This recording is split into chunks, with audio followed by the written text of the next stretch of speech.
Hello, welcome back to Kevin Pollak's Chat Show. I am, of course, Chat Show, and you are so very, very happy to be here with us. I can't thank you enough today. Episode 113, odd name to attach. Sammy, just back from the other coast. Joining us, you were out last week. I was out. You missed the Michael Chiklis. But I didn't miss it. I may have missed it in person, but... What are you talking about? Well, I had that the Ustream app on the old iPhone there. Uh-huh. So I... Ye old iPhone. Ye old. Ye old iPhone. And I opened it up and put the show on the iPhone and then plugged it into the car stereo. So I listened to that bad boy live. Live. As I was driving. Driving from? Atlantic City back to North Jersey. So, well, fortunately for you, we did a 2-hour show. Very fortunately for me. Right? I listened to almost the entire thing. Listen to the show live on the car stereo. Oh, I hope I didn't say I didn't like say that. anything about Sam's absence, did I? Like, I No, was happy no one mentioned anything about my good, absence, which good. is a little troubling. A little troubling. Well, we didn't know you were listening. Well, it really shouldn't have. It really shouldn't have. You gotta let us know these things. Maybe the fans. Maybe the fans are going, hey, where's Sam? And it's not brought up. Maybe I died and you guys are trying to cover it up. You ever think about that? Well, that would make sense. Now, while you were in the Atlantic City, you played in some sort of poker tournament. Is that true? That is true. And it says here in the trades that you won the tournament. I did win the tournament. Hollywood Reporter said you won. I can't believe they printed that. It is weird. So congratulations. Thank you But very what much. was the occasion? I was there for my friend's bachelor party.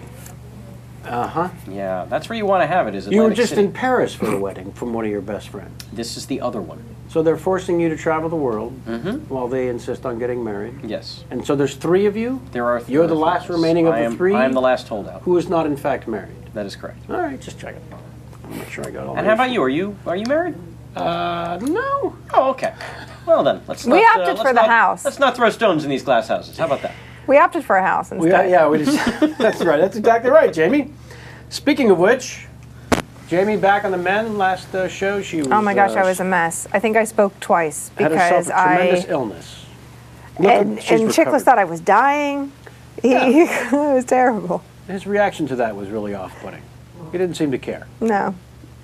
But I'm good. Oh, and the Rapture. We talked about that Apparently, last it week. suffered a rain delay. No, it Been happened. put off till October. Here's what happened. It happened. Not enough people got took. But, yeah, the number was off. 200 million might be a little off. But it is still signaling the end of the world, which is supposed to be 5 months post-rapture. Ah. So that's what October 21st is. It's 5 months after, and that's the actual end of the world. This past Saturday was just supposed to be the 200 million lucky ones straight to heaven, and then the rest of us I wander gotta wait hell till on Earth. October before the Jews take over the planet? I know. This is absurd. How are we going to... Well, Chicklets did sum it up nice. The Rapture, what a jip. I thought that was I agree. poetic. All right. So that's off till October.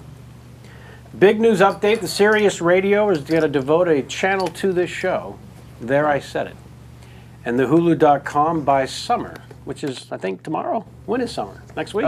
June 21st, typically. So you'll be looking for us on the Hulu.com, and then we'll be on our own channel. We'll tell you more about it as that is allegedly happening in the summer as well. In case you're wondering what the hell is on my top of my head, it is a chapeau that is Spanish for foot. That is brought to you by the Gorin Brothers, fine makers of handmade hats for over 104 years. Gorin Brothers. Look at that damn thing. So thanks to them. Also want to welcome back and thank Kate Shorter, one of our favorite bobblehead Canadians that have ever come down the pike. She, the original makeup artist for the show, lasted almost a year before she said, I got to get out of here. Before she got real work. Oh, right. That's what it was. She's been so busy. She was the key makeup person on Bridesmaids. It's such a huge hit. I'm so happy for her. I know she's going to travel the world now. Yeah. She's being winged across the planet to promote this film. She Yeah. did such a good It's about job. time. It's about time. I was telling her how if any of you've seen Bridesmaids out there, have you seen it? Twice? Spoiler alert. With No, the really. sick- Well, there's a part where they get food Yeah. poisoning. The makeup on it was amazing. She Yeah, did a great job. astonishing. Yay, Kate.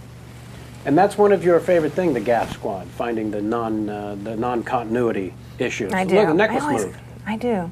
I'm a stickler for detail. That's why I'm such a big fan of Disney theme parks. Wow. The theming, Oh, yes. attention to detail. In case you're wondering at home or at work or at play, while listening to the show after the after the live stream. We have a portion of the show called Ask Kevin, where you can write to us at contact@kevinpollexchatshow.com, and we'll be happy to answer whatever questions you may have of the show. In fact, we may have a graphic devoted to the Ask Kevin portion. Ask Kevin. You know what I'm saying?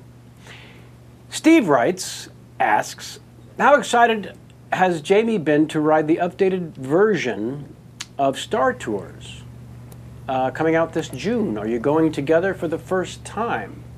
It may debut in June 3rd, I think. Yes. But Jamie can report to us that the new and improved Star Tours... Lucas got something right. He got something right. It's really good.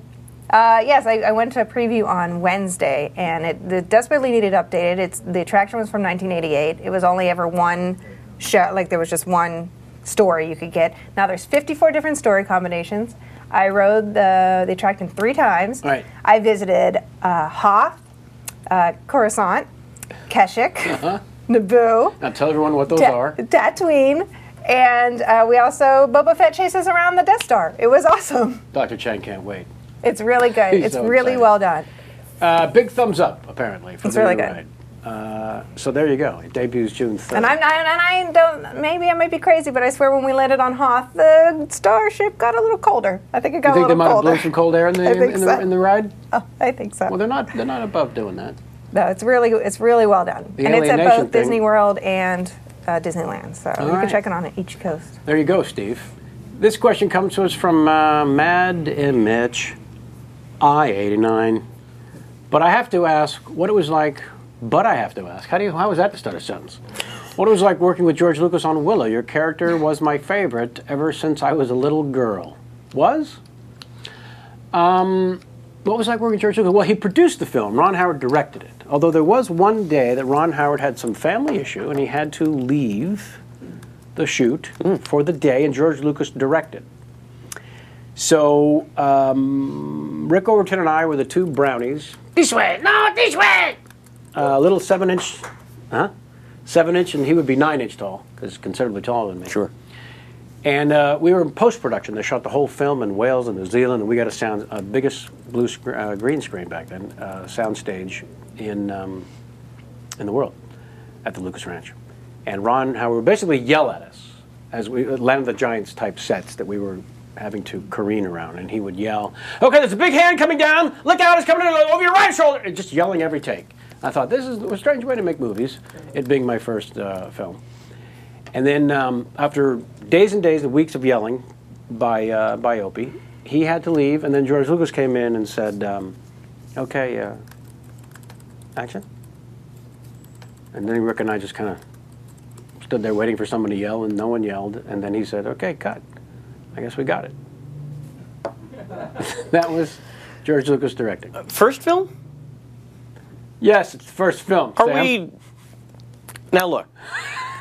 Look, Are you forcing me to acknowledge $1 Million Mystery? I'm afraid we're going to have to. All right. $1 Million Mystery. Yes. Netflix it. To kill Dino De Laurentiis. And please don't bother. Yeah, we did Willow as a second film. On the bridge. Oh, Kevin, it's just so good. Lake Havasu. Oh, yeah? Is that where we shot that? It is where we shot that. You son of a bitch. So George Lucas was great to work with, and I introduced my father to him, and my dad. We shot in Northern California. I was raised in the southern part of the Northern California in San Jose, and my dad drove up an hour to San Francisco to Marin and met George Lucas and said, upon first meeting him, I really, really liked E.T. So that was a slightly embarrassing moment for me. He's my dad. Could have been worse. Yeah. Nope. That's what they do. Could have killed him. Parents. He could have told him he liked, what's that? Mean Streets. Mean Streets. Nice. Totally different genre. Completely different. I would like to now, it is that time for the Larry King game. This is very important, an opportunity for you at home to win yourself a Kevin Pollak's Chat Show t-shirt. If you have a Larry King game that I read on the show, we'll send you a shirt. Today's entry and winner is in the form of an audio. He recorded an audio. Usually they write it in, and then I do the horrible Larry King impression. This viewer listener said, no, I got it. Sent this in, roll please. I'm Larry King. You know, as a young lad, my fondest wish was to become bat boy for the Brooklyn Dodgers, where I knew I'd stand a better chance of being touched inappropriately. And now, all these years and all these wives later, I'm still waiting. Boring Oregon, what's on your mind?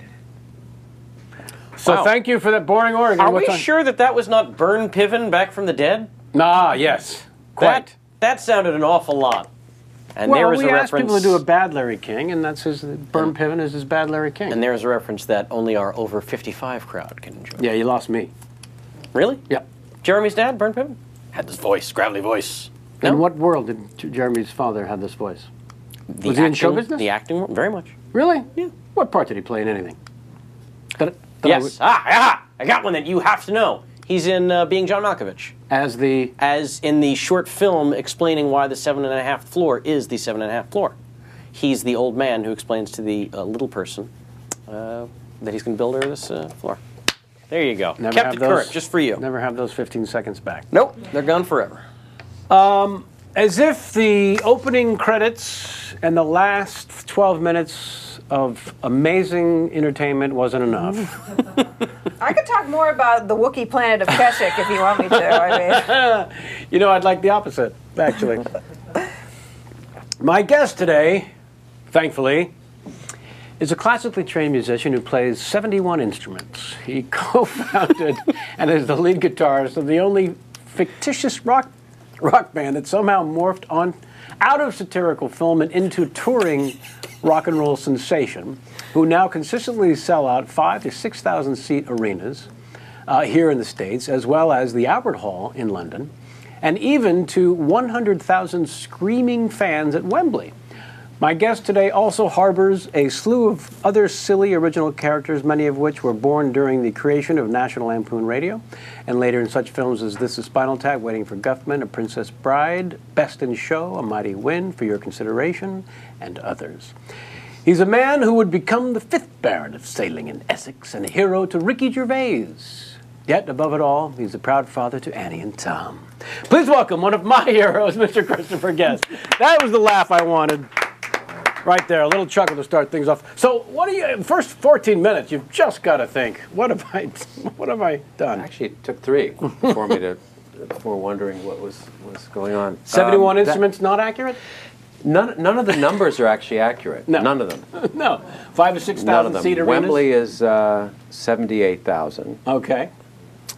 Glastonbury was 140,000. That's the crazy one. Glastonbury. Tell me Yeah. about that, because that's one I didn't know anything about. That's an outdoor festival in England, in the countryside, where it usually rains. But we did it 2 years ago, and it was a beautiful day, and it's surreal to play in front of that many people. It's just... At some point, they're so spread out far in front of you that it's just an ocean of people. Yeah. And do you... An ocean of people. When you have that many in front of you, do you actually... Make eye contact with everyone? Anyone?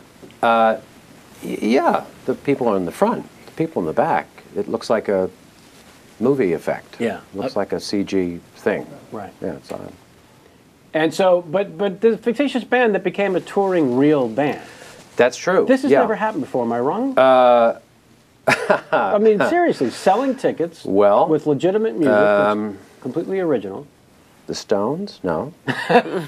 Well...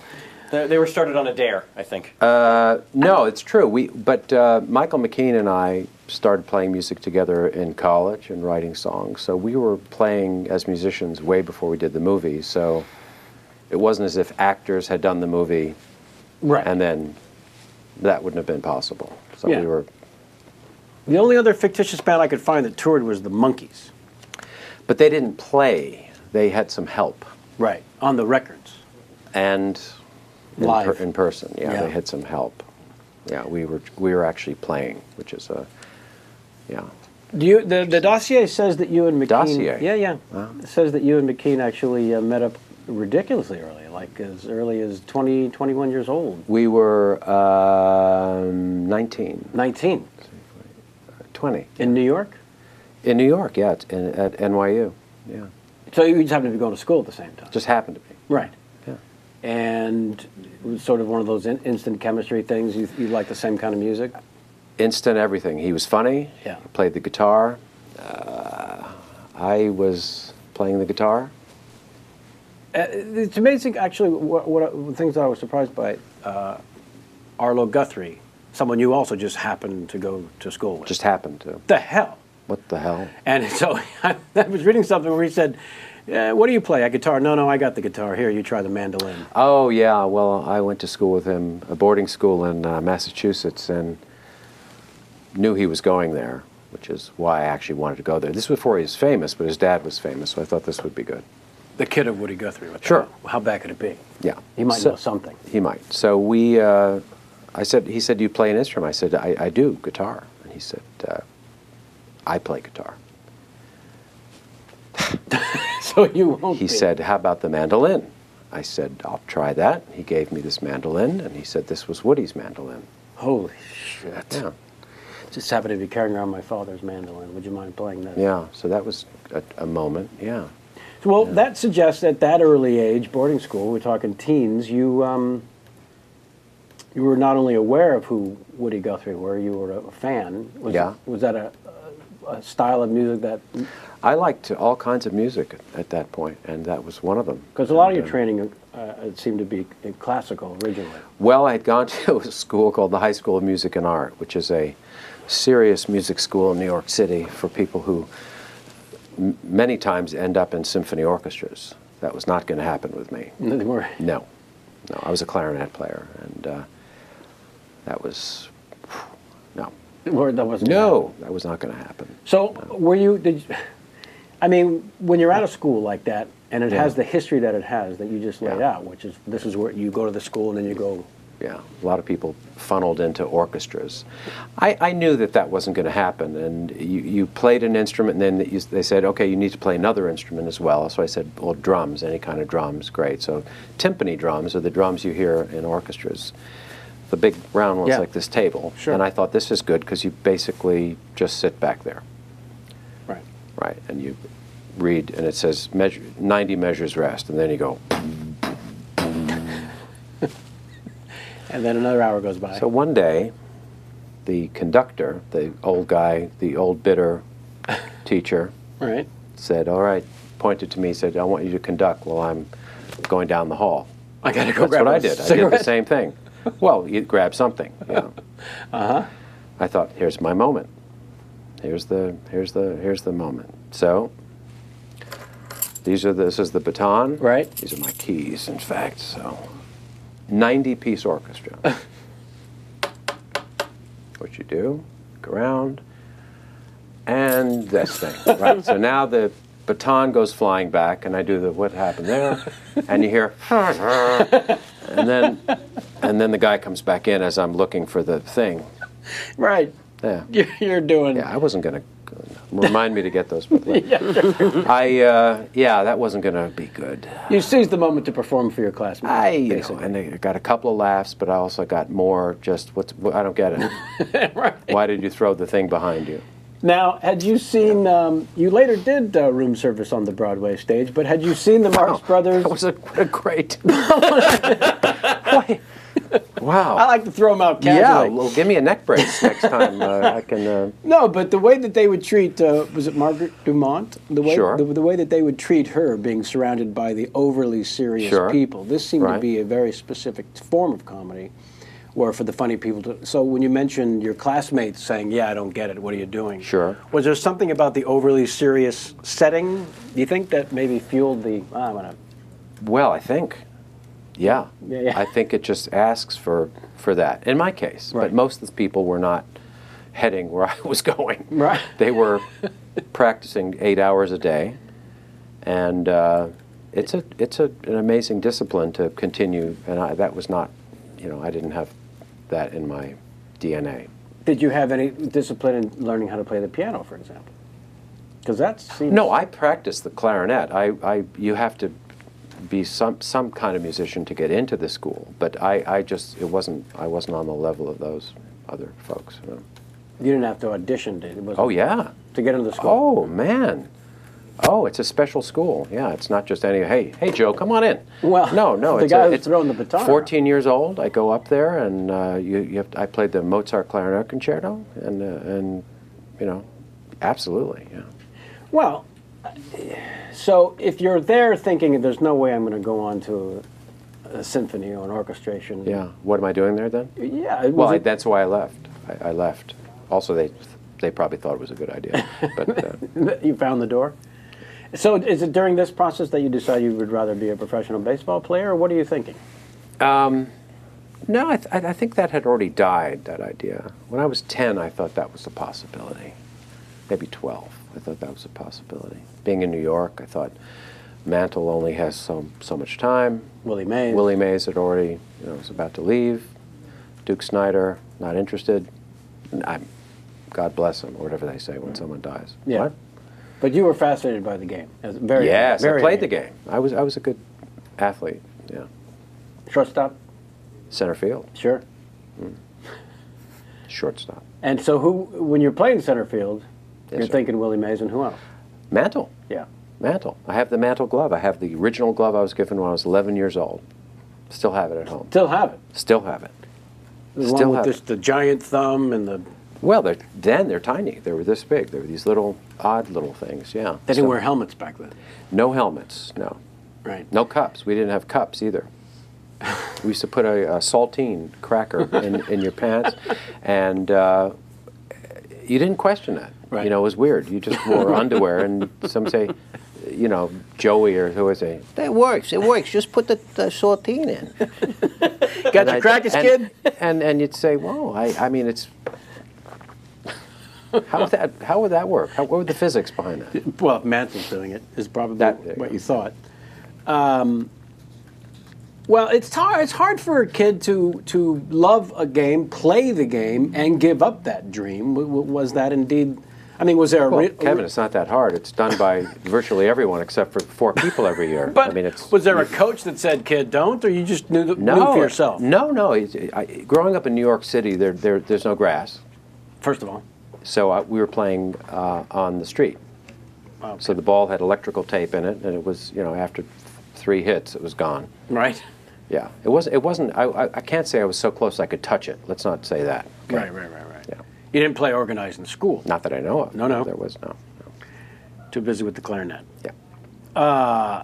At this point, your father is a UN diplomat. Now, the vice... I'd love to know who did the research, because this is. I'm not saying it's 100% wrong, but it's. Your father was not a British UN... He worked at the United Nations. Yeah. Yes. Okay. Yeah. He wasn't an attaché? No, we had diplomatic immunity, which meant that when we traveled, you didn't have to stop. You basically just did Well, that. they're not handing that out to someone who just works in the office, that is. No, he wasn't a janitor or something. No, he was a guy. Yeah. Yeah. And your mom climbed the ranks at the CBS Really? Broadcasting Company, according to the dossier. Wow. Vice president at one point. Yes. Wow. So, fairly diverse. But I will tell you that... I'm just shifting for a second. Yeah, please. Bard College, New York University. Yes, sir. Which one of those is where you meet McKeon? NYU. NYU. It's called. Yeah. And the two of you, to my rights here, the two of you basically can't wait to get the hell out of there. Yes. Yeah. I didn't finish because I got to play with your friend, Mr. Arkin. Yeah, that is actually something, if you can recall, any part of the auditioning process of that. Wow. No. Because I was wondering what he might have seen you and what anyone would have seen you in Well, at nothing, that point. because I was a college student. Right. It was just So an audition. And it may have been my first audition ever. Well, that's I had no idea what I was doing. pretty truly. remarkable. Well, because you've transitioned to music fairly seriously at that point, in terms of being... Well, I was doing everything at the same time from a pretty early age. I was doing music and hoping to act in some kind of comedy. I didn't know what it was, really. I had a radio show at NYU with Tom Leopold. We were on the radio. Really? Sure. We got fired from that show. Did you? Sure. What happened? Well, we had to read the ticker. Then the stuff used to come over, and you had to read the news, the serious news, As it was happening. which we couldn't do without laughing. Right? So something serious. There wasn't. Sure, really serious would come across, and that was the worse it was, the funnier it was. You couldn't wait to get to something. We would improvise this show for 2 hours, and At the university? Sure. Until someone found out about it, or you read the wrong news? we just couldn't stop laughing. Right. I remember this, and then the grown-up came in, and he said, "You don't have to be here anymore." The auditioning, though, for theater in New York seems like not something to do casually. It seems like there's a lot of people, even if it is your first audition, that are there auditioning, they're taking it unbelievably serious. Oh, I was taking that seriously, sure. Right. I didn't know what I was doing, but I was taking it seriously, sure. And people would go on 5 auditions a day. Right. Yeah. And I remember I got that part, and Alan was the director of that show, but then subsequently, it was a very serious business. Yeah. And my name at the time was Christopher Hayden Guest. That's my name. Yeah. But people were making their names, they were changing their names then because they thought they sounded kind of theatrical.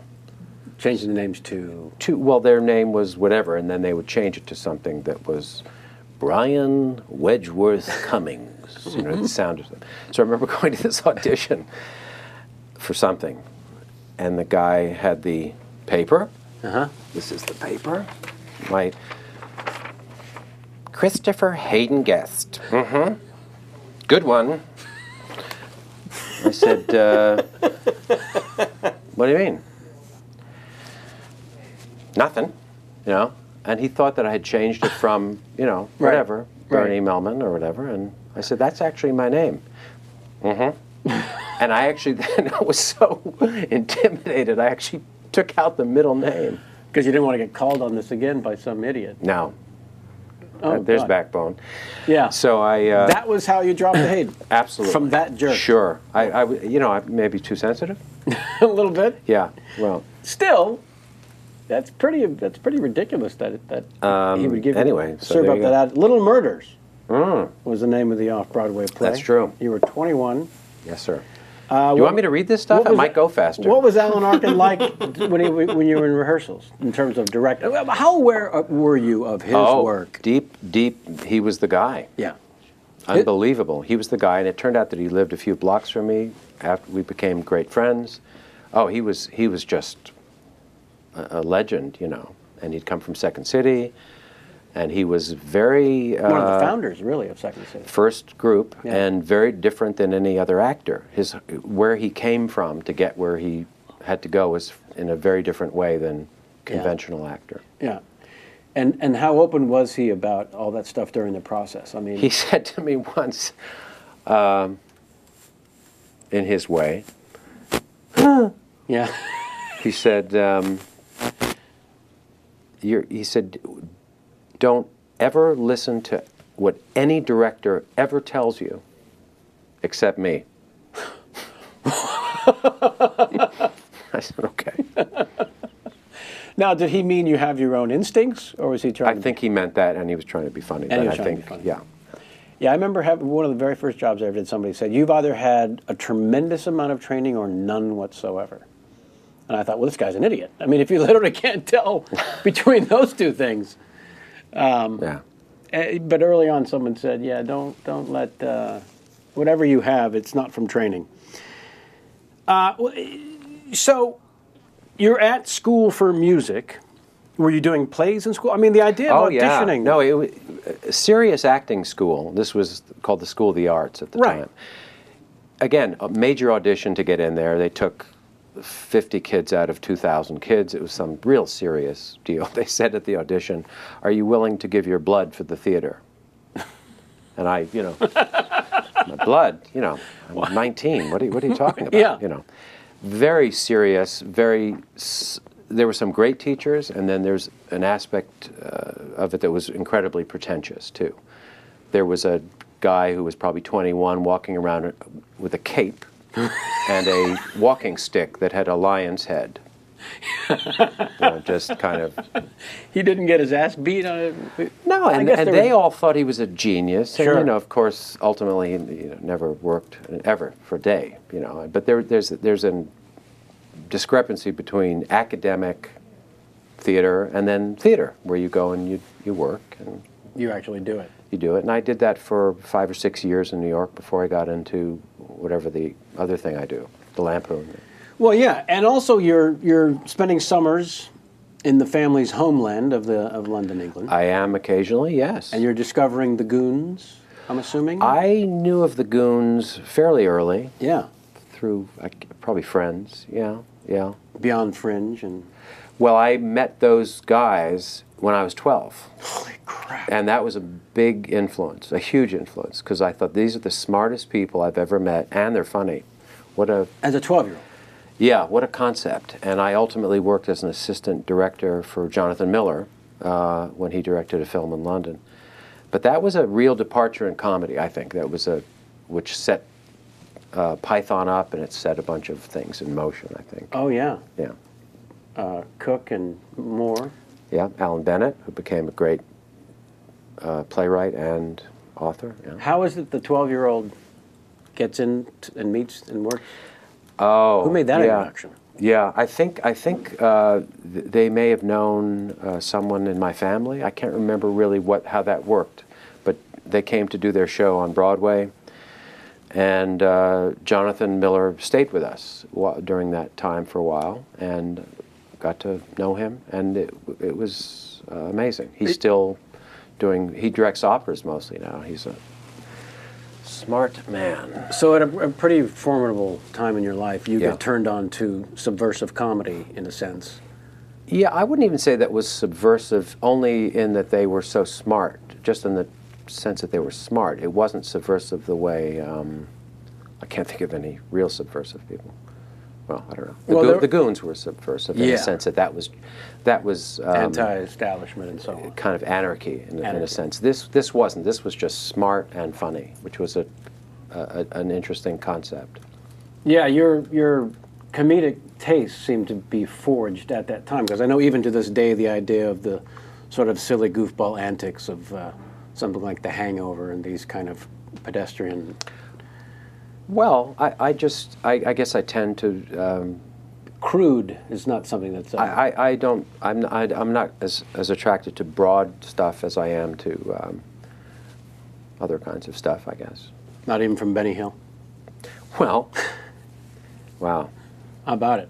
Yeah. No. Yeah. Yeah.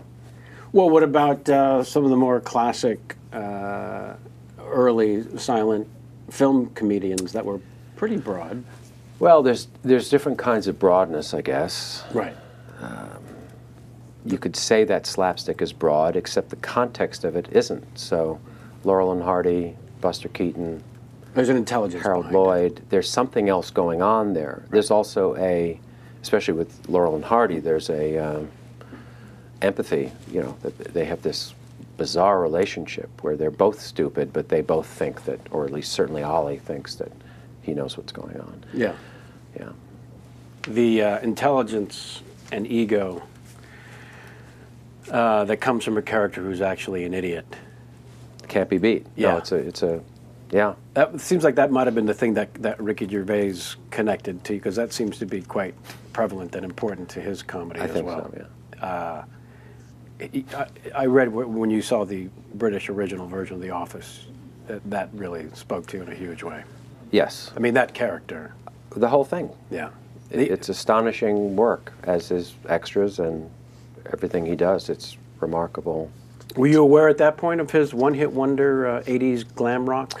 No, I was not. I saw The Office, and there's the original Office, meaning The Office, right. And Jamie, my wife, said, "You should call him."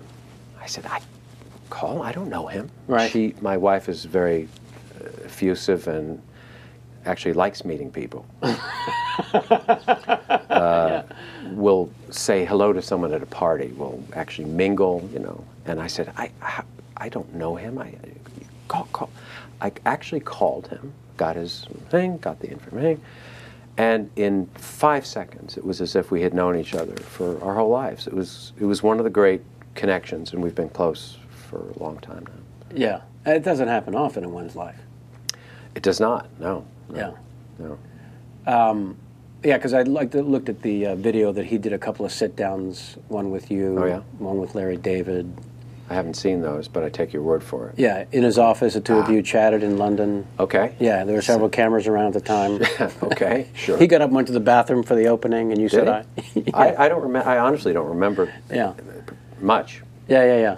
Never Now, did. have you seen him do stand-up when he's come to the States? I have. Yeah, pretty remarkable. It's a great show. Yeah. It's a great show.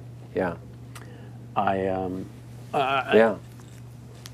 was very, very, not surprised, but amazed at how comfortable he was on stage, you know, not being a lifelong stand-up comedian per se. but Yeah, it's... as you know, it's not an easy thing to master. I've never done stand-up. I couldn't ever have... that would be... I played a stand-up in the National Lampoon show, and that was really freeing because I like the idea of playing a stand-up. I think I could play a bad stand-up really well. Did you do it for the albums or actually live on I stage? did it live, and for the record of Lemmings, I played Jackie Christ, superstar. Sorry? What? Jackie Christ Superstar? Sure. And it was Christ as a stand-up comic. So I had the white robe, and I had a, how do you say in America, the halo thing, and a cigar. And sure. And you created this character along I with... co-wrote the show with other Lampoon people, yeah. Who was in that cast? You got your... John Belushi, Chevy Chase, Killed him? Gary, No. Gary Goodrow, and Alice Playton. Yeah. I saw some footage when you came on, and there's a YouTube video of John introducing Bob Dylan. He's here, Bob's here, he's not here, he's here, he's not here. And yeah, then you came I did out. Bob Dylan and James Taylor, and John did Joe Cocker, Right. yeah, a long time ago. How did you get involved with the National Lampoon Radio? Was that another audition? Well, it started, I knew a guy who worked at the Lampoon, and he said, we're starting this magazine. This a long time ago, 1970, before you were born. Sorry? No. You're not from Canada. What's sorry? Yeah. What's I sorry? hang out with a lot of Canadian I people. see. Sorry? I guess. Montreal? So, we'll pick that up later and we'll do Very well. 1970. Yeah. So he said, do you write? And I said, yes, Yeah. I do. And I quickly called my friend Tom Leopold and I said, I think we can write something for this new magazine. We wrote something, they accepted it. The first year of the Lampoon, we'd never written anything before. No, We that's wrote this astonishing. thing. You had done the radio show with Tom. And then, this was before the radio show. Really? Oh, this was the third issue of the magazine. And I said after that, I was up in the offices and I said, I don't really write, but I do other stuff. I play music and I can do some voices of people, and maybe we should make a record. They said, great, we'll make a record.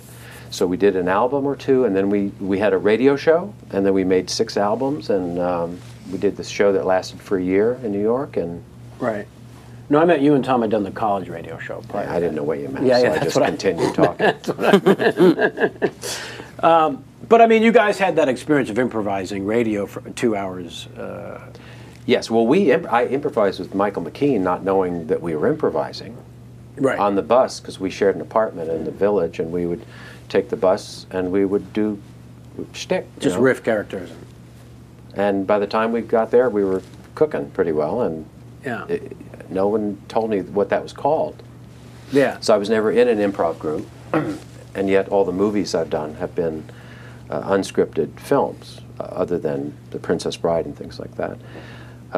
But we just did them. There's no rehearsal. You just talk, you know. I read a lot about. It's getting colder in here. Yeah, I made that happen. Interesting. The other. Maybe we're on Hoth. Yeah, we're on Call Hoth back. now. We're Call on back. Hoth. Nice. I read a lot actually about when I don't know people what that is. insist. When people insist to you that the films are all improvised. When they insist to me? Yeah, you do make a point of saying how you and Eugene actually work really hard. Eugene Levy, Yeah. Sorry. who's a guest on this show. Nope, no apologies necessary. Yes. And he told the story Yeah. of how you called him out of the blue and said, we I should did. write I did. a movie together. God, it's cold. Yeah. I have a coat in the car. Yeah, thanks, Sam. Yeah. Sam, do me a favor. Yes, sir. While you're up, do you know Earth Cafe? I'm familiar with it. Cappuccino. No problem. What's he doing there? He was turning down the I air thought he was conditioning. just pretending to do a knob thing. No. I was shocked that you out of the blue you just thought, I've never met Eugene. Oh, we're back to that. Yeah. Okay. And I thought I'll just look him up. No, he was in Canada. He was a Canadian. I'm Like Sam. And I had seen SCTV, which I think is probably the best comedy show that has ever been, because they actually had time to write the show, Right. as opposed to other shows where they don't. And I had seen him do many things and laughed. And the thing that struck me was his Perry Como. Lying on the ground. Sure. Fantastic. Lying down, Microphone. singing I Love the Nightlife. Sure. And I said, let's do this movie. And he said, okay, let's get together. We got together, hit it off immediately. And we are very different in some ways, but we share, I think, a sensibility in comedy. And we wrote Waiting for Guffman. Wrote meaning we wrote the story, laid out the characters. Spent a lot of time on it, though. Well, typically we would spend 5 or 6 months. Yeah. But that was actually shorter. I think in a month we wrote the thing. But it's writing everyone's backstory and everything, but no dialogue. And did you have actors in mind like Catherine and the people who... For that first one, I had a couple of actors in mind, but not Catherine, because I had not worked with Catherine. Yes, I had worked with Catherine. Catherine was one of the people, yeah. And then obviously Eugene. I'm sitting there with Eugene writing, and I said, well, obviously you're going to do this guy, and who do you think should do other things? We figured it out. I thought his perspective was interesting, and one that I didn't know. Is it hot? Which Does it feel it's a little warm in here now. It will never be perfect, I promise you. That he was sitting up in Canada, the great white north. Oh, I thought I was kidding, but I was Came totally kidding. fresh from Earth Cafe. That was just a bit that Sam and I have worked on. What is that? What do you have there? It's cappuccino for you. That's how we do things. Ask and ye shall receive. You know, You can joke all you I want. really was kidding. You can joke all you want, mister.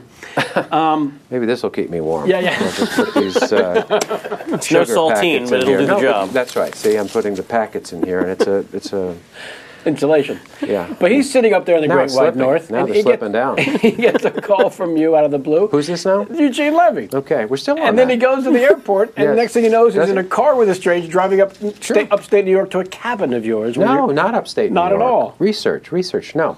He flew in to Right. Idaho. Idaho. I see. And Eugene in Idaho. Oh, boy. Wow. Oh, boy. From Toronto. Yeah, from anywhere. I mean, Eugene getting off the plane and 6,000-foot elevation, and you're in the big-time mountains, Right. and he got off the plane and... Wildlife. Wow. And Eugene. And What is that, an elk? that is what happens when a moose Yeah. gets hit. Don't eat that. Those sort of conversations. Yeah. It was an odd... I mean, on the surface, it was kind of odd couple-ish. Right.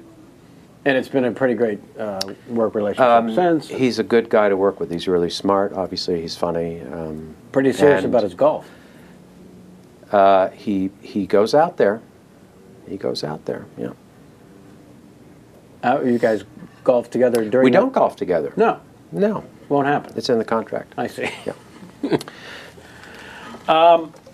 This was great doing this, by the way. Yeah, it really was. I want to thank. I threw out the room service. all the. Sorry. I threw out the room service, your Broadway Oh, debut. room service. Yeah, But my debut. Yeah, Yeah. I wanted There's a to- funny story. Can I tell that? Is the guy dead? Let me see. He is dead. Let's do it Is then. that better to do Let's it do if the then. guy's dead? Yeah. Please. Remember we talked about this the I other know. night at dinner. I'm We trying not actually to bring up the socialized. great stories. Oh, yeah. There was an actor. Well, no one will know who this is. Honestly, Even better. no one will know who this is. Yeah. During the debut? I don't know. Well, let's go nameless and see where it goes. Well, nameless. It's really not funny. It's marginally funny if you know this. No. Okay. Something else. I'll respect that. There's not that much else to to say. Room Service was this play done in the 30s. The Marx Brothers did it, and then this was my first part. Yeah. On Broadway. Yeah.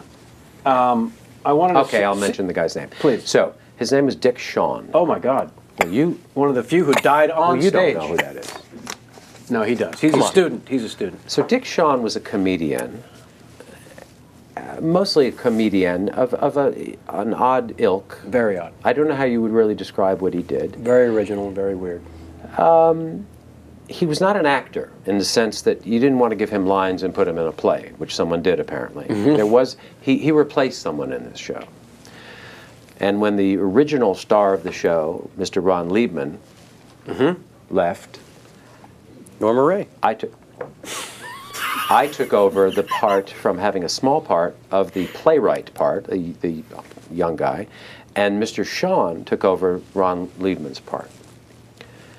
But Mr. Shawn didn't really understand the concept that when other people were talking on stage, that you actually didn't talk at the same time if you didn't have lines. So it was a curious thing because he didn't like being left out of the action. Oh God. Sure.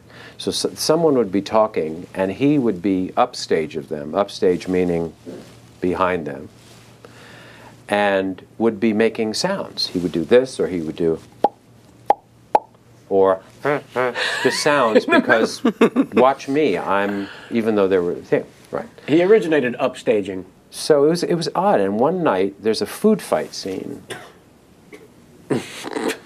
and we're doing this and this, and I do this, and it hits him in the eye. It was pudding.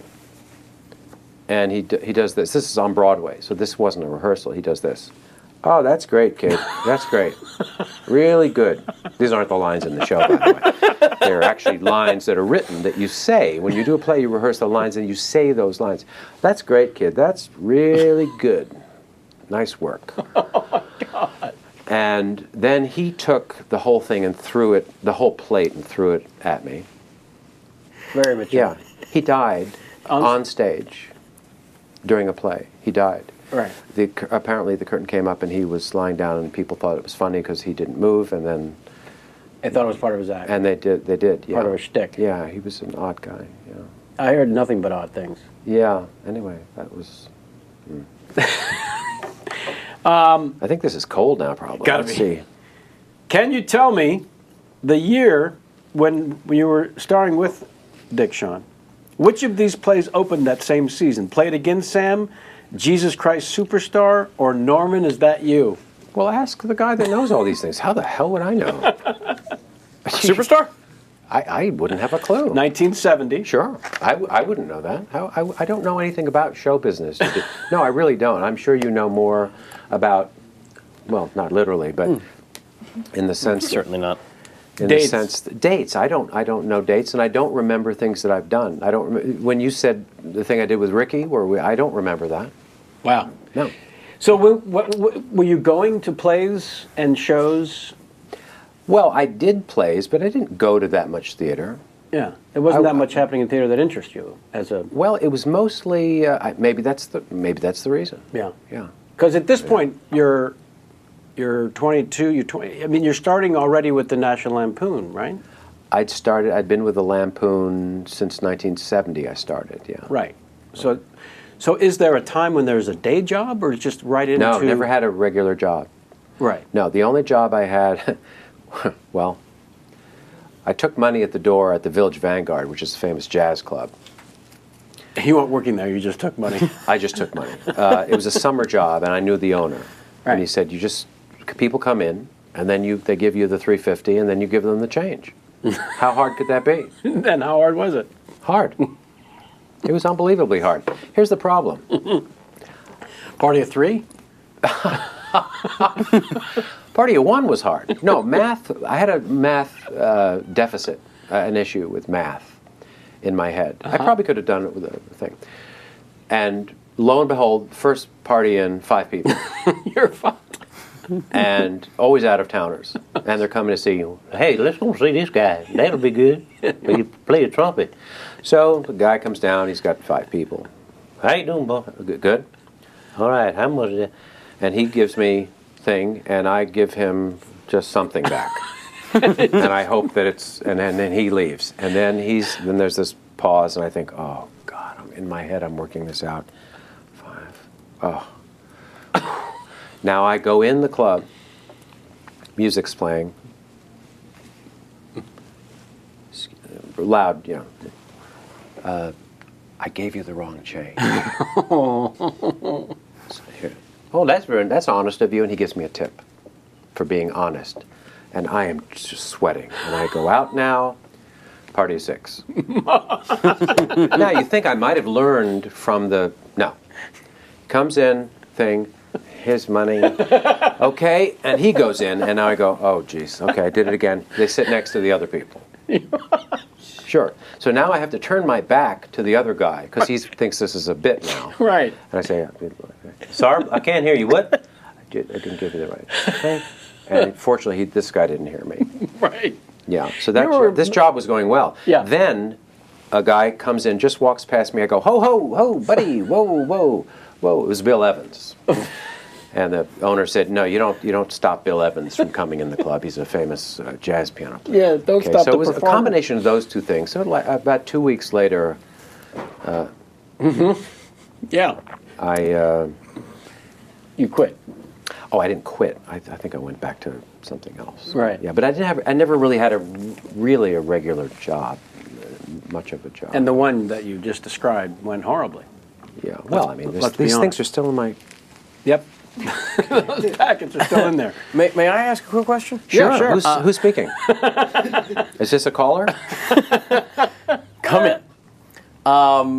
If I'm not mistaken, you, while performing in a show on stage once, actually fell asleep on stage. Is that accurate? I'm curious how you know that. You told me that story. I What? told you that story. Yes, sir.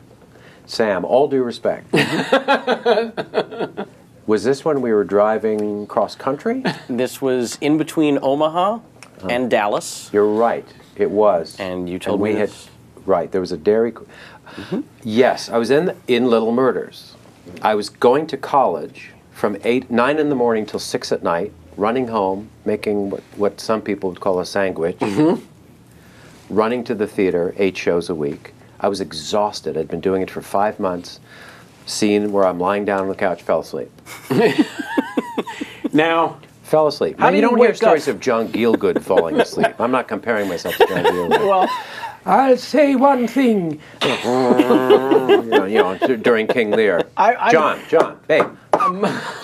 And then, fortunately, I didn't miss a line. My eyes opened. The people were going the other way because. I'm most curious about the rejoining the play moment. And then my cue came up just after my heart was beating very quickly because I was lost for a second. I didn't know where we were. I don't recommend it, but it was a legitimate thing. I was really tired. Boy, these are. And then afterwards, they said, maybe the most connected to the piece you've ever been. I don't know what you're talking about now. No one knew that happened. Basically, no one knew that happened. I would like to know if there's any recollections at all working with George C. Scott in the hospital, your motion picture debut. Was that? Mm-hmm. Interesting. Here's a good story. All right, one second. please. Wow. Okay. When was that? What year? Because I'm curious. 71. 71. Okay. I got a call from someone, an agent perhaps, saying, you have a part. You can do. I didn't audition. You can go and do this part. It's 3 lines in a movie called The Hospital. Great. I went uptown to this hospital in New York City. There were a couple of other actors around. They were shooting another scene. I didn't know anything about movies. Not even interested, apparently. The director said, okay, here's what we're going to do. The DP standing next to him, director of photography.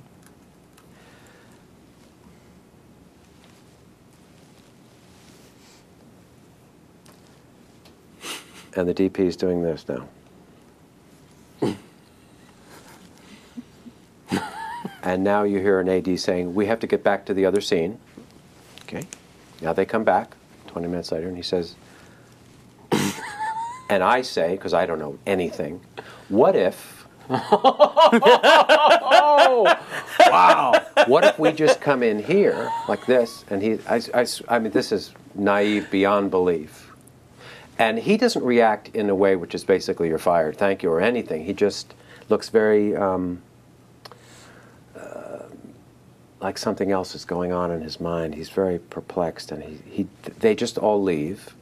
They never got to the scene. Someone called and said, we have to do it a few days later. I got a call saying you have another part in a movie called The Hot Rock. Uh-huh. Never did the scene. Not in the movie. Never did it. They never got to it. But I was really stunned by that idea of, I thought they would just say, this is what you do. Yeah. Never said that. No, Because no. you didn't know what to... And have you had an actor in your directing experiences say, how about what if I... Has that ever happened? I was scouting something once. Uh-huh.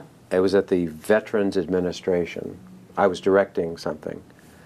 And the woman that was showing us around, I was looking at this hallway, and the woman who worked at the Veterans Administration said, what if you just come in like this?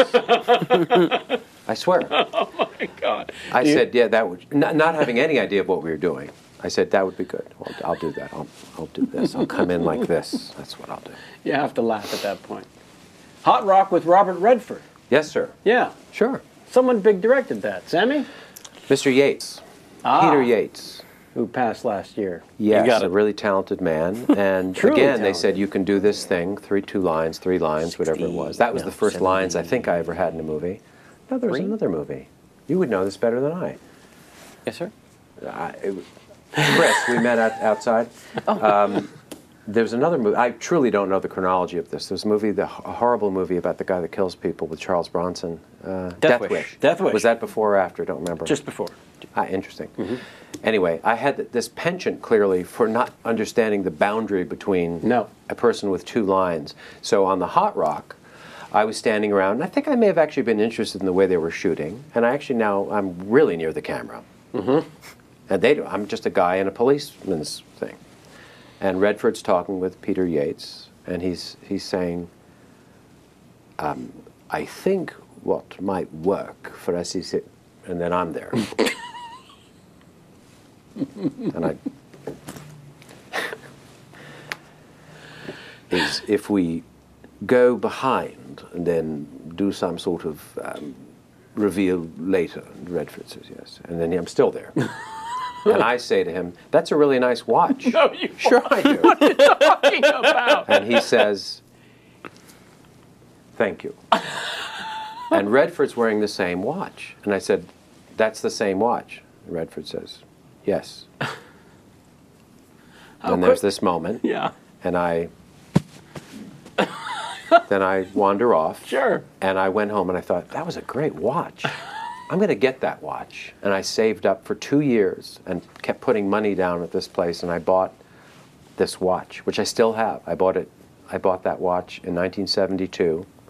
Uh-huh. Saved up, bought it, and it was because of those two guys. And later when I knew Redford, I told him the story, and he wasn't even that interested then, actually.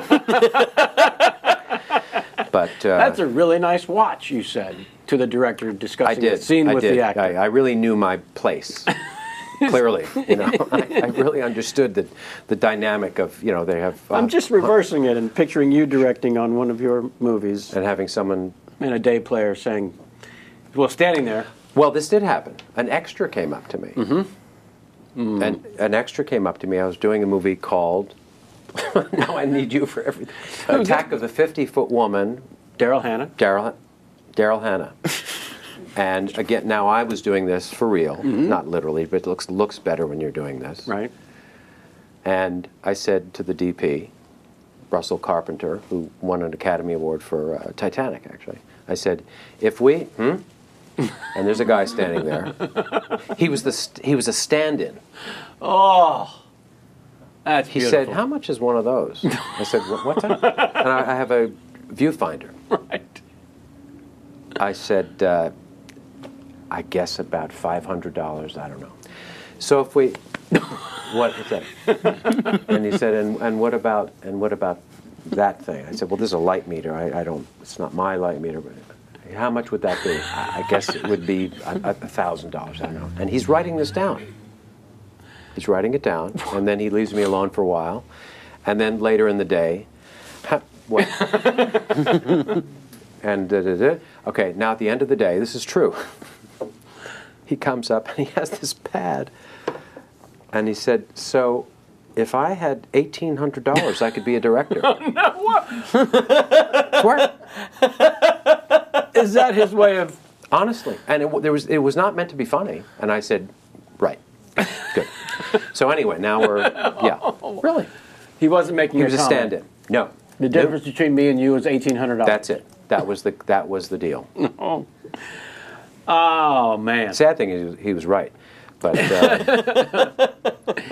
Now, there was a time, I was told by you, where at some point during Jim Morrison's run with the Doors, has run with the Doors. yeah, his success, where he was celebrated as this incredible poet and Right. what have you, that you and a few other serious musician friends actually thought of him as a bit of a hack. Hey, Is that fair to say?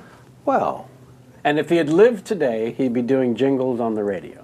well, I think this was Michael McKean. I'm not trying to No. push it on Michael, but Michael does great impressions of many different singers and people, real serious impressions that you would appreciate. Right. And he does. he did David Clayton Thomas from Blood, Sweat and Tears. thing, and he did Jim Morrison. And the premise was that a year later, basically, he was going to be doing dishwasher commercials, you know, Right. Yeah. or cheese spread, you know. And but I don't do the impression well enough to really to do that. So you have to have Michael on. Have you had Michael on? We're going to. We'd love to. Yeah, because he can then fill in the rest of that story, because he can actually really. Well, then I might not be remembering correctly, because when we did get a chance to work together on a little television program called Morton and Hayes, while we were on a giant soundstage over I at actually the. did it. I thought it was you. Maybe it was him. Was across the soundstage, and I was talking to somebody. Yeah. And after the premise had been set up, Yeah. I would hear from 50 feet away, "Manny Moe and Jazz." Yeah, it could have been me. I just don't do it as well as him. So I see. You know. Ernie's Liquor. Yeah, right. Well, that's the idea. That's Yeah, the I do bit. it better than that, but I don't do it. Peter Sellers, early influence. Now this is the pre-interview, right? Because this is very Well, literal. on the reason most I of asked this. about him and the Goons and whatnot, because Yeah. I didn't see anything about Nichols and May, and I thought they might have been around at a Absolutely, time yeah. that might have had an influence. Absolutely, and when I went to NYU, Elaine, like I know her, Elaine's daughter was in my class, and we, with Leopold, Mr. Leopold, a funny person I know, started what we thought was an improv group, but we Right. didn't actually do anything because except in my house. We went up to see her, Elaine May, and did something in front of her that we thought was funny. Oh my! Sure. And you had seen. So her- we did something, and I don't remember what it was. Right. And she looked at us like this. And you thought we should probably go. And I don't know if there was any comment at all. I can't remember. And then we left, and then that was That was that. Was that the end of the improv group? as it Well, were? it wasn't really. It was. We probably met at someone's house and thought this is funny. Right. Had you seen Nichols and May? Or? No, not live. No. I heard the records, Right. but I never saw them live. No. And what did you think when you heard the record? It was one of the great. Also smart. There was another example of smart and funny. Right. Not a bad idea. Right. Yeah, really smart. I mean, he is really smart. Ridiculous. Yeah. There are. Yeah. Because when Rob was here, we talked about you briefly, just in the sense of one of the things that he commented on to me was that he would lose awareness of you as the person he knows when you're working together. In the case of A Few Good Men, when you're the doctor on the stand, he would have these, like he has with no other actor, of there's no Chris there. He's all gone. There's this transformation. And I always felt that was true about Peter Sellers, that the astonishing thing about his work was he was gone and replaced. He was quite gone. Yeah. Yeah. But I mean, well, I don't know if I'm gone or not. But I think that's the idea. Right. You know, to be gone. You know, that's what was interesting about it to me when I wanted to become an actor, was to become someone else, not to be me just doing some lines. Right. So. But a lot of so-called movie stars. But that's different. Yeah. That's different. They bring their own personality. That's why people like to go and see them, because they know that's them, and they can have talent, and it's a comfort to know. He's a CIA guy, but that's so and so. That's a different thing. Well, someone that was around the same time as you, and same time as me. What? Back in the '70s of doing the comedy in New York. There was some footage, for some reason, I think it was 1976, that you and he went to the Super Bowl. I'm speaking of Bill Murray, and did a couple of filmed pieces. Well, we were on a show in the 70s called Saturday Night Live. Right. And it's not the with Howard Cosell. Sure, before the other thing. Right. And we were called the Primetime Players. Right. And we would write and perform, in quotes, a sketch every week on that live show. You and Bill Murray? And Brian. Brian Doyle Murray. Doyle Murray. Sure. And it was the three of us.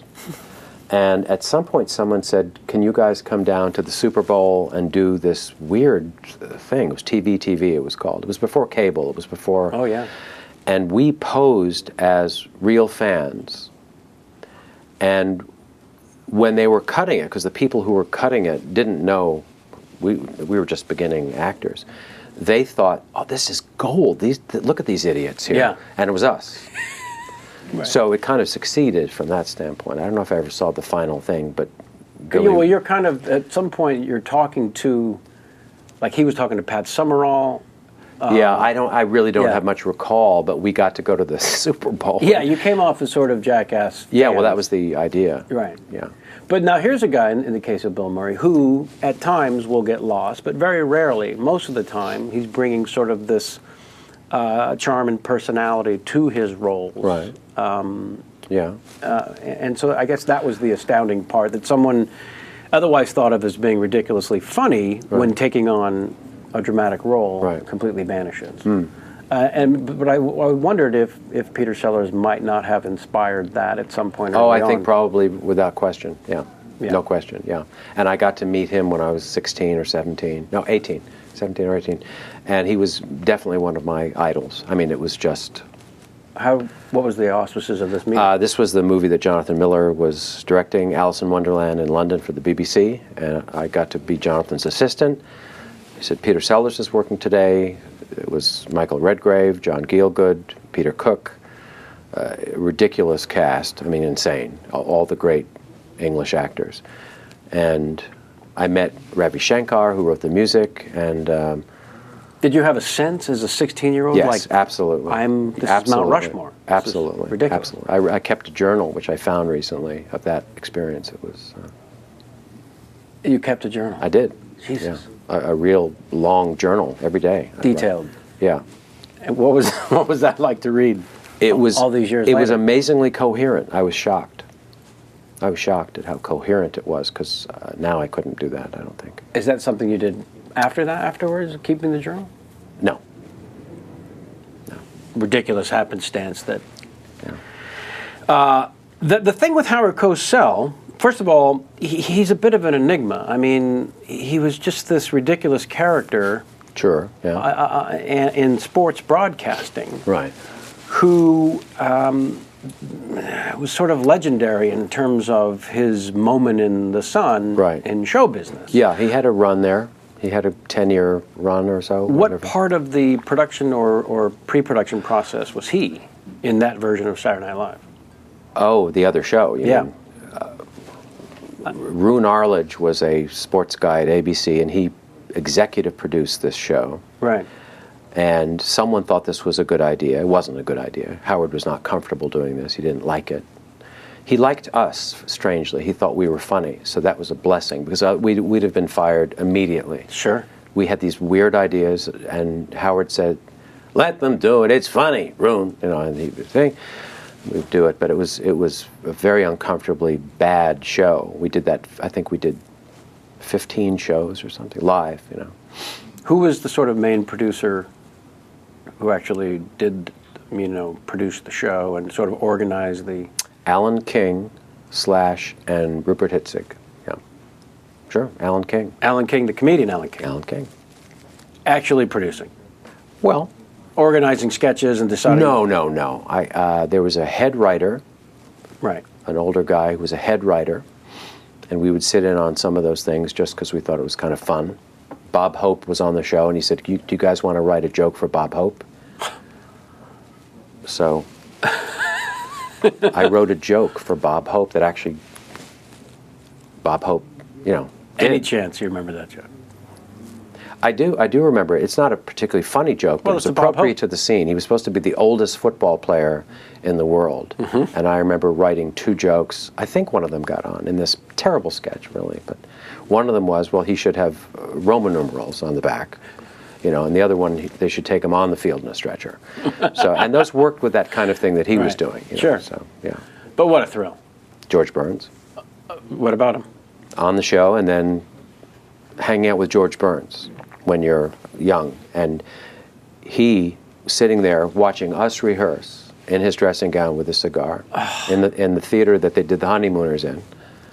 And then we finish, and we're nervous because he's there. Yeah. And he says, "You're very funny. You make me laugh." And then it was just, okay. We're golden. And then he goes into this 9-page monologue. 1923, I'm doing a show with Gracie. I remember we used to have to go up the stairs, made a left. Theater manager was, so-and-so thing. I think he had this thing. Unbelievable. Just told you stories. Yeah. Yeah, that was... Well, those are the moments that you find yourself wrapped in attention, but also you're getting sort of a travel log of a bygone era, I imagine. Yeah, that's connecting this link from... He was born in 1896.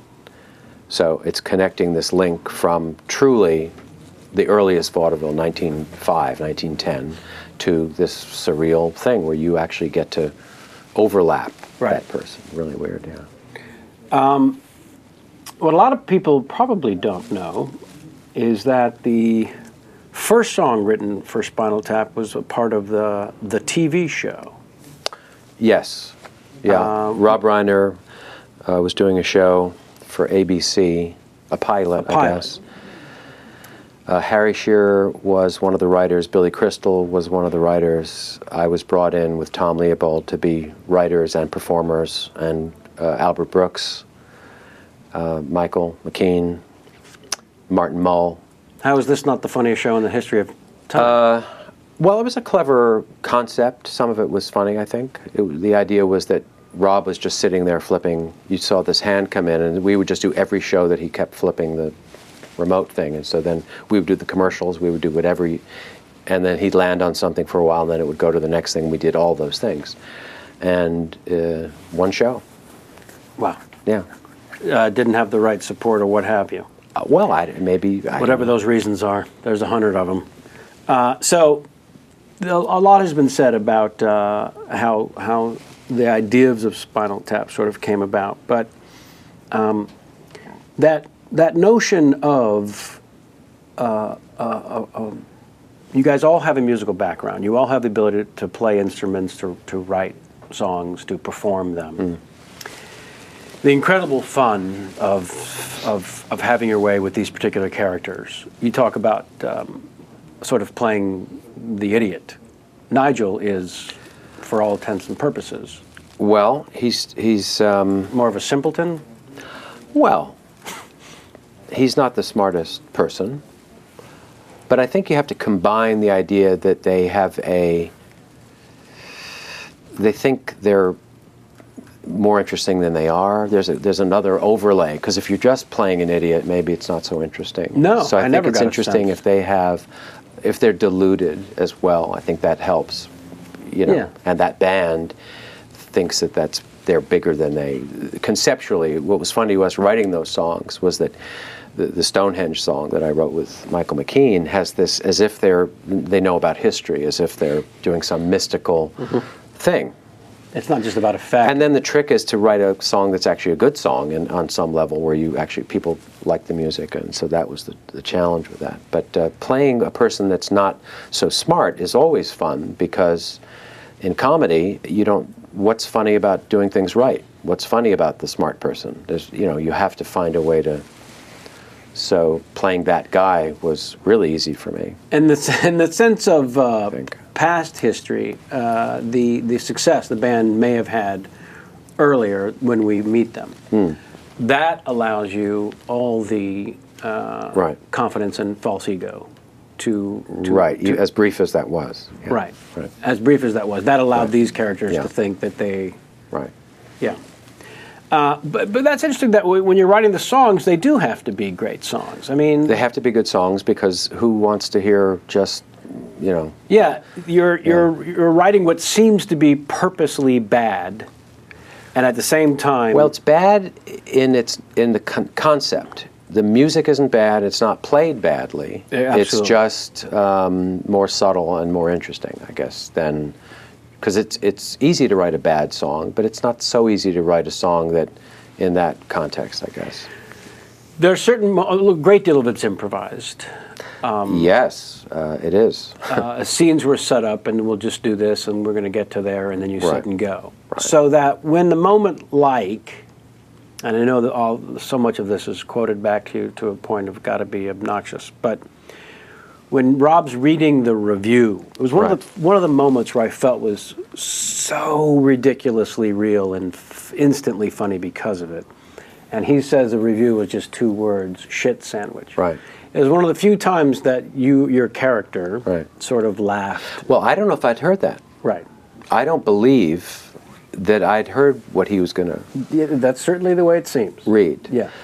And then so they that immediately chime in. Well, you can't even print that. Who would write that? Yeah, was all I think that I probably hadn't heard that, and that's why there's a scene when Fred Willard shows up, and there's nobody funnier in the world, and he says some things, and I'm actually hiding behind McKean or somebody, because it was insane.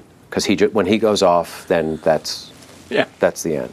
He's talking about the haircut. I'd let mine go a little bit. Yeah, his thing, and it was tough. It's really that's the tough guy to kind of get through. He's the one that gets to you. That's difficult. Eugene, when we were doing Waiting for Guffman, left the scene. Shooting a scene, Eugene leaves the scene. Literally. Leaves the scene. Just walks out of the shot and goes somewhere else where he can laugh. So it's not like he was off camera witnessing. No, he was in the I scene. think he turns and then just leaves. And I don't know if we used that take, but he just said, "I'm now going to leave." Yeah. Yeah. Well, by the time you get to Waiting to Guffman, you are now directing, so you experienced something that Rob spoke of when he directed Spinal Tap, which is, for all intents and purposes, again, getting the numbers wrong, 60 hours, possibly, of film that now needs to be a 90-minute movie. Right. So, first of all, how long do you remember was the editing process, the post-production? A year and a half. A year and a half. A year and a half. Well, I don't know. There's a freeze frame thing here. Just buffering. Just to put it in 27 days, 26 days of shooting. And a year and a half. 18 months. Sure. Normal editing for a film might be 3-4 months, 6 months sometimes? Well, here's the difference. Yeah. In a conventional movie that's scripted, they're cutting while you're shooting. Sure. So virtually when you finish shooting, there's a rough cut within a week or so. Right.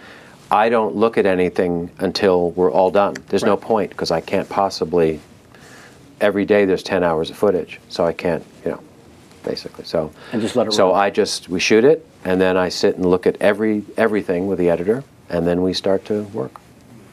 Different. So that is the final kind of the way rewrite. they did Transformers, by the way. The which animated? is which people say, oh yeah, like that's improvised, but it is, and it's a weird thing because the actors in that just do whatever they want, whatever that big thing that changes thing, and whatever, and then let's go, let's just go with it. see what happens. Titanic, a lot of these movies that are improvised that you wouldn't imagine would, because you think, well, they're huge, they've got these effects, but in a way it works better because of that, I think. Right. Gladiator, there are a lot of them, but they don't like to promote it like that, because then it seems culty or takes away from the work. Exactly. Yeah, undermines the talent. Yes, so you'd be surprised. Lawrence of Arabia was one of the first, Right. where The first, I think. where you think, well, this is this grand scale, and it's that, you don't see that much anymore, where they Right. have the camel here and the camel over here. But and Peter O'Toole said, make it up. All right, just any words you want. Yes, any words I want to say, I'll say when I want them. And you hear David lean. That's what I said, you idiot. All right. What a desert this is. Well, not like that, and it turned out, And he was it came out. He couldn't improvise at all. Horrible.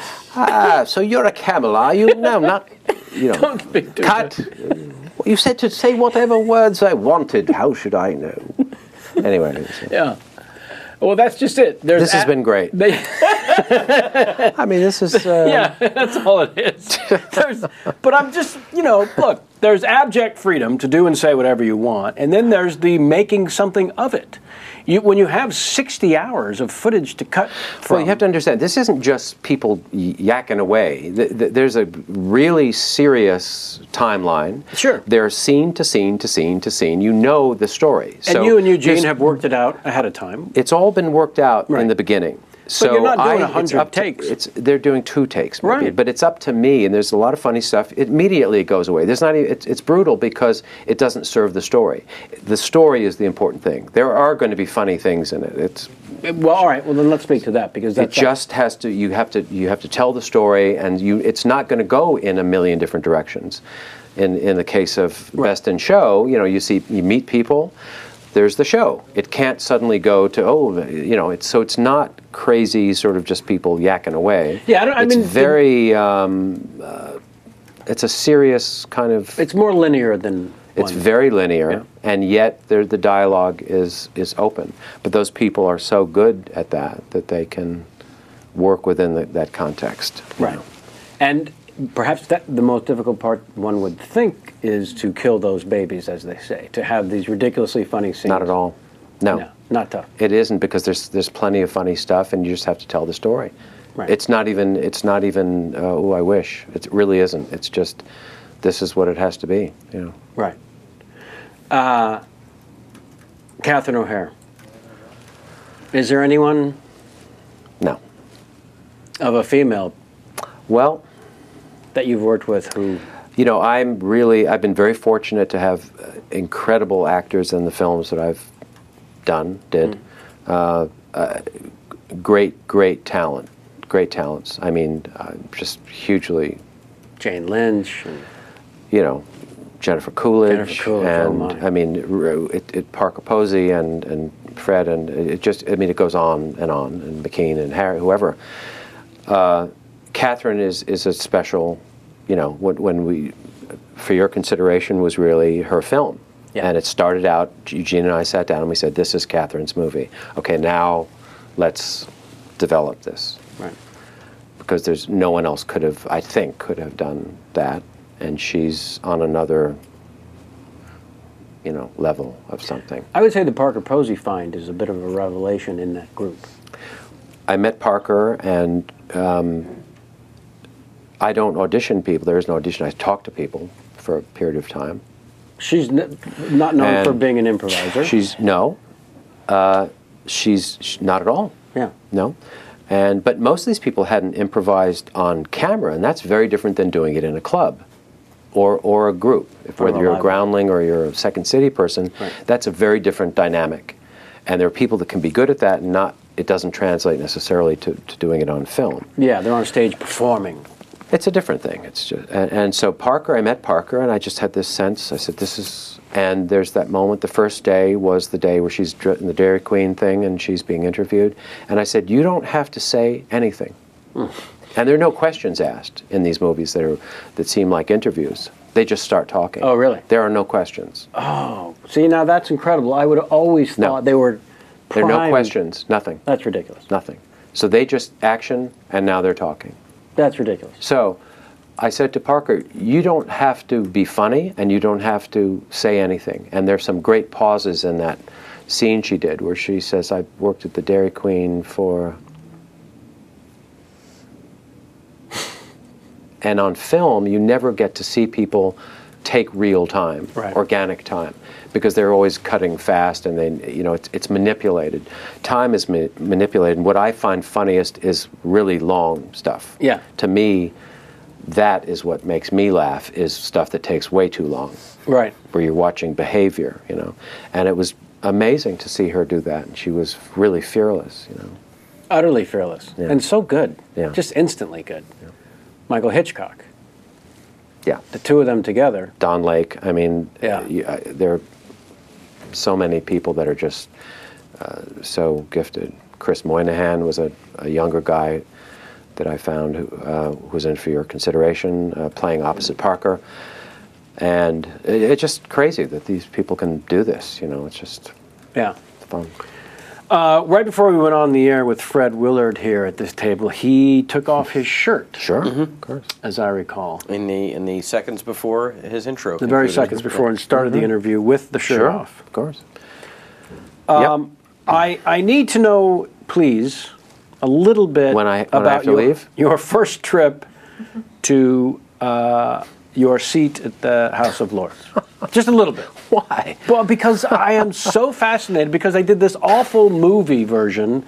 What did you do? King Ralph. Oh, where an American with John becomes Goodman. royalty. And I never got to see that, so excuse me, but tell me a little bit more about that, because Well, I think it's that's awful. what this should be about. It's awful. Well, in what way? It's sort of blue collar in its design. Right. Whereas a real life version of this, to Right. me, of there just becomes a time where you're now a part of this thing back in England, and you need to. I mean, there must have been a part of you that was utterly fascinated by it. No. Well, this was not a surprise. No, this of course wasn't a not. letter. I don't know how it works out in the script of what was it called, King Ralph? Mm-hmm. But this wasn't a letter that. Hey, honey, look at this. You didn't win a You lottery. got the gas bill and then the thing. This is unbelievable. Jeez. You didn't win a Crazy. lottery. No. I think we should go. No, in fact, part of the fantasy or the delusion was that when I was at 10 or 12, I thought, wait a minute, I'm going to be playing center field for the Yankees, and the other thing, Yeah. that'd be cool. Right. Yeah. Well, Yeah. anyway, according to the documented information, this title hadn't even passed to your father until 1987. Right. So true. it was But something. you know that it's making its way. It's looming out there. Yeah. Right. Yeah. And you do a little bit of math, and you realize it's me next. It's not that much math, Kevin. Actually, it's, So when you're at that 12, point, even I could do that math. Yeah. A mathematically challenged Yeah, person like yourself. yeah. Well, honestly, it's a thing that I think in America people find this interesting. Maybe. Yeah. There are Anglophile people. It's a bizarre thing, and people don't know much about it. I have a title, and which allowed me to serve in the House of Lords for a few years, right before they abolished the hereditary peerage, which is 1999, the Act. yeah. So prior to that thing. So the funny thing is, okay, you do the thing, you have a robe and a thing, and I'm back in the States now, and on a Saturday, and I'm wearing shorts and a T-shirt, and I go into the hardware store to get a bolt or something. Jamie says, door thing. The door thing, and I'm going to fix it anyway. I'll go and get a bolt. Okay, so I go to the hardware store, and the guy, for whatever reason, recognizes me and says, hey, I heard you're a prince. True. I said, yeah. Thank you. I'm a prince now. Yeah, because a prince is getting a bolt. Right. In my Well, a baron shouldn't be getting a bolt technically either. Not for nothing, but I think there's a guy the baron sends to get the bolt. The one funny story about all this, it's so surreal to be in this chamber. This is that's been around for 700 years, and you get to wear these robes on the day of the opening of Parliament, and it's this ermine robe, and Jamie's there with this tiara thing, and it's really like being in a film from 1951, one of these kind of early Technicolor movies. But the funniest thing was on the first day when you're kind of going to get your stuff, your packet, your ID and your stuff. First day, the House of Lords is it all looks the same. There's a corridor that keeps going around if you're doing what I was doing. So I didn't know where I was. I kept not finding where I need to go because it's a red carpet, and then you turn, now there's another red carpet, and there's a lot of stained glass, and there's a coat of arms and a thing, and now you're turning. Now, third time, there's a footman, got little breeches and a thing, and he says, this is dead on true, as I pass for the third time, and he's not looking at me, but as I pass, he says, "Perhaps my lord would like a compass." No, he didn't. Yes, he did. No, he didn't. Yes, he did. And I did, the look to him, and he just smiled. Wow. I thought, wow. Yeah. Good timing. Terrific. Just right there. You're doing the Hello Cleveland bit. Yes. Yeah. And he gives you, wow, perhaps a compass. Yeah. So that was kind of the highlight of that. But there is a packet. There is a thing. There is not a swearing in, of course. There is. There is a swearing in. Oh. Ooh, in the chamber? And she's immediately Lady Hayden guest. Sure. Right? Why not? She's up in the balcony. Uh-huh. You go in there, a couple of people in wigs. There's pens that dip into ink. There's a big book that people have been writing in for 700 years. 700 years. Sure. Let's not undersell what this actually is. And then the guy says, "Do you, hey?" And you have to swear.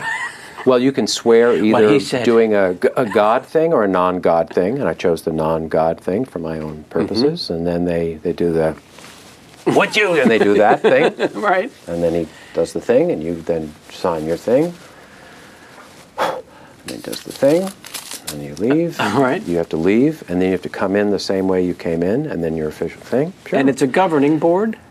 It's not a House board. of A Lords? board is the thing in Santa Monica with the smog thing. No, this is actually in England. They have body. the Houses of Parliament. Right. There's the Commons. This is the upper House of Parliament, which would be like the Senate. It's the deliberative body in the House of Lords. You actually get to debate the laws that are being proposed And vote. and vote if you. And you participated in? No. Absolutely not. I sat there and listened. I was a listener. I didn't want to. It was amazing to listen. You didn't want to. I didn't do that. No. And there were some interesting debates, and yeah, sure. And it's just this bizarre thing, just a thing. Right. Jamie calls it the Lord thing. The Lord thing. Yeah. Well, yeah. I mean, how could that not be fascinating? Utterly. It has its moments, Any fun memories of Andre the Giant?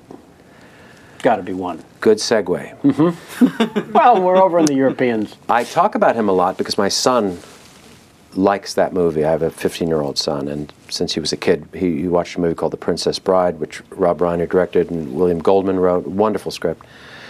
And Andre the Giant is in this movie, and I have a photograph of Andre with my father. Oh, boy. And he was a big guy. He was 7 feet tall, and he was 500 pounds.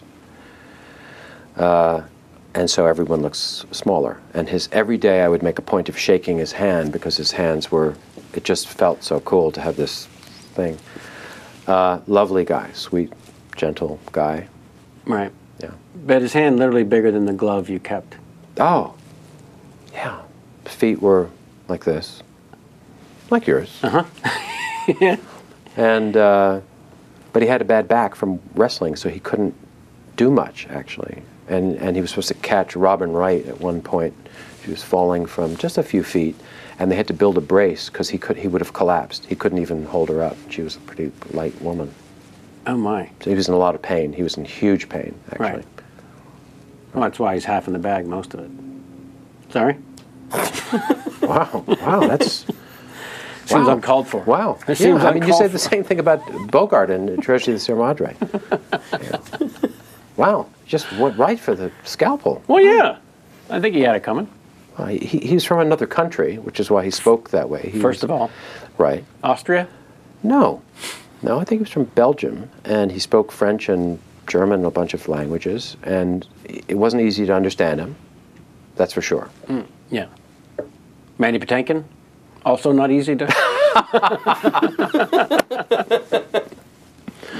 Oh, wow. Okay. Can't tell that story. Nope.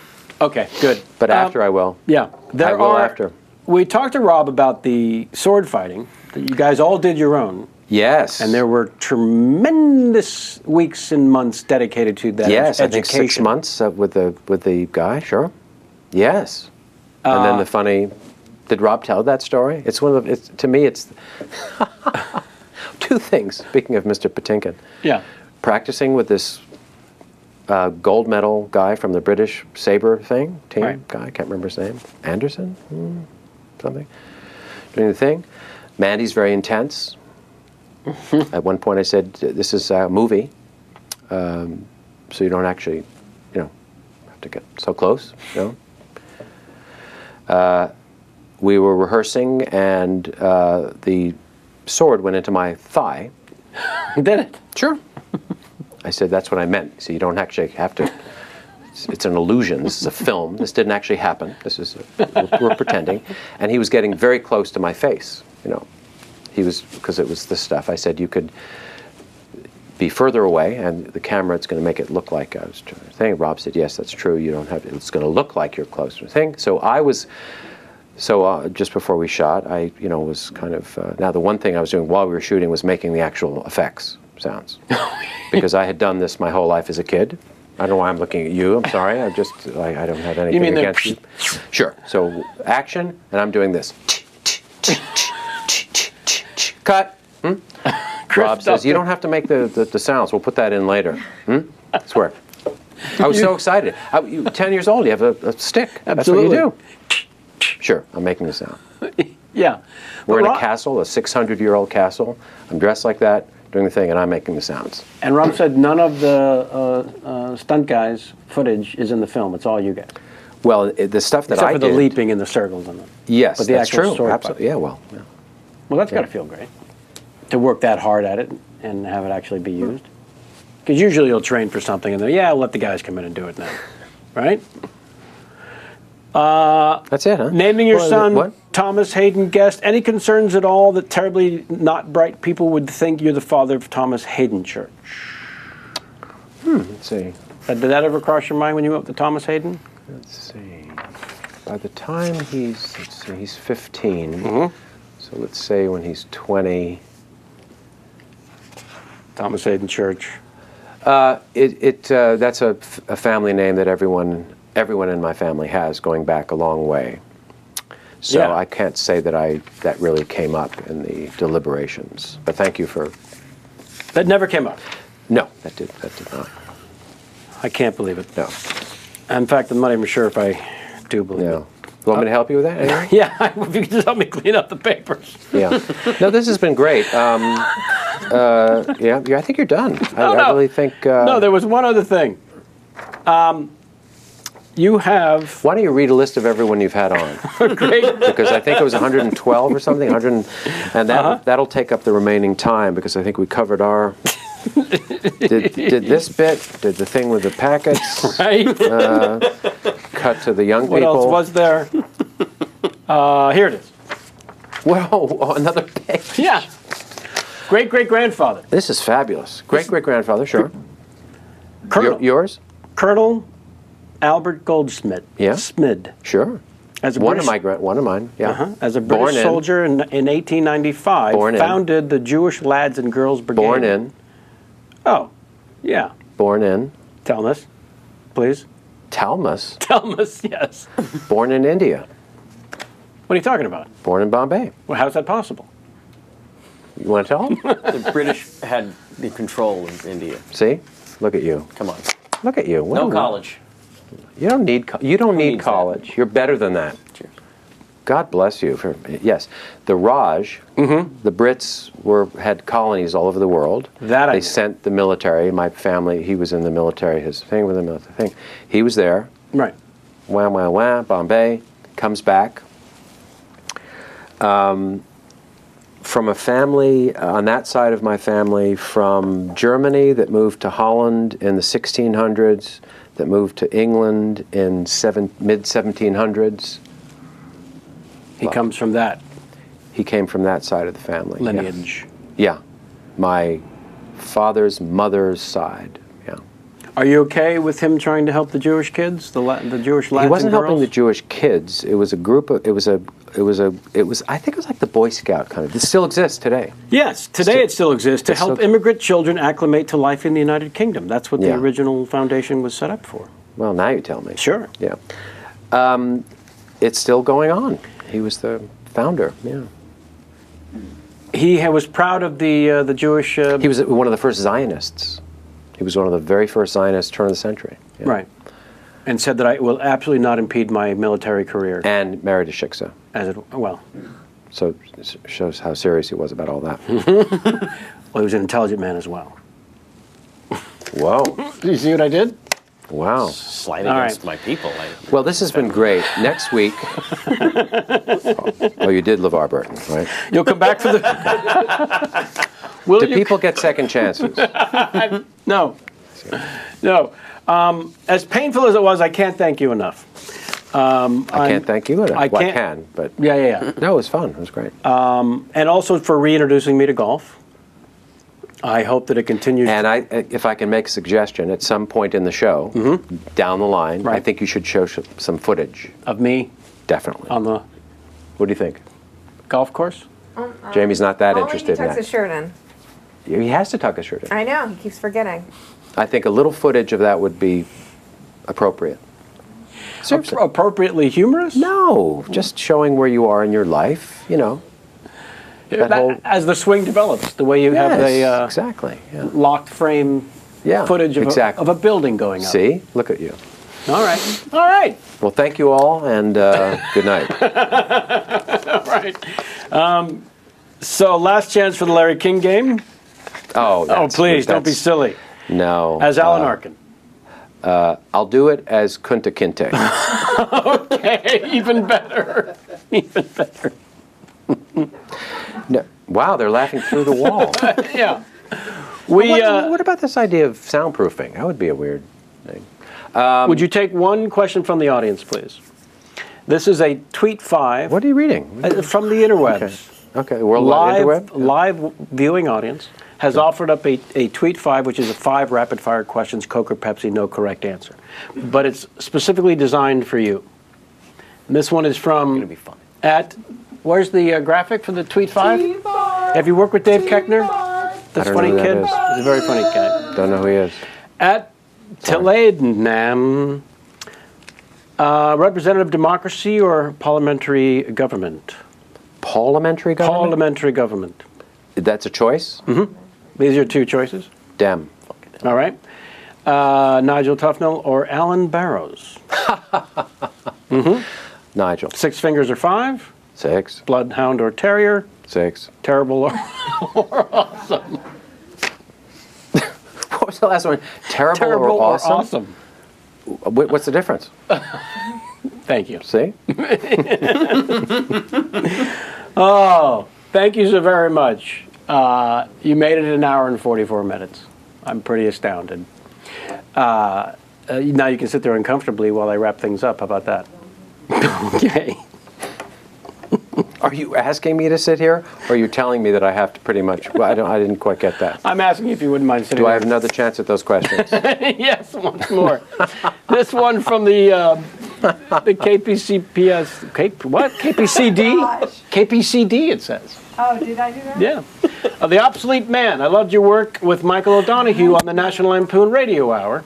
You seem to be an even-tempered man, and O'Donoghue was legendary for his violent outbursts. Wow. Did you have any memorable run-ins with him? Did you two collaborate on any ideas? You're asking me? Yes, that's been put forth by the viewing There audience. were no run-ins with me. Right. Did you observe any of his legendary violent? There were a few, sure, but you- I didn't have a. Did you guys work together? No. No. But you saw, you didn't just hear tell. Oh, boy. All right. All right. Thank you. Thank you for that. Appreciate all the participation from those watching and listening. I leave now? No, you stay there, and I'm going to say goodbye into this camera. But I'll just cross in front, because that's a good edit point. Yes, it is. It helps us do a crossfade also. All right. Next week, we have the delightful Stephen Tobolowsky. Oh, boy. Yeah. Now you tell me. And then the Nick Offerman. Oh. Oh, it's going to be a good June. Oh, we got a good June. Yeah. A swinging June. Thank you, one and all. I wonder at this time always what the crew has been doing for the last hour, 46 minutes, while we've been in here working and sharing and telling and laughing. The crew is always outside these hallowed walls, wondering what the hell's been going on for the last hour, 46, and I have to wonder if there was some sort of video proof of what's been happening.